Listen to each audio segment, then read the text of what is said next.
tayo doon sa kasabihan na habang may buhay, may Pag-asa. habang may buhay, may Pag-asa. habang may buhay, may Pag-asa.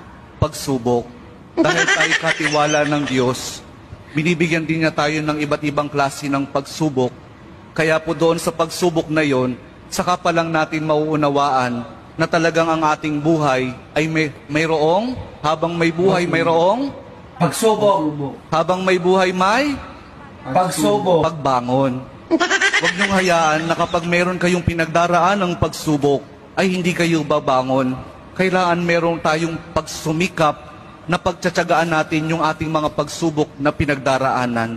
At kapag merong pagsubok at merong pagbangon, saka pa lang natin mauunawaan na talagang ang ating buhay, na habang may buhay, may Pagbangon. habang may buhay, may Pagbangon. pag-ibig. Ang pag-ibig na nagmumula kay Jesus lamang sa ating mahal na pong Jesus Nazareno.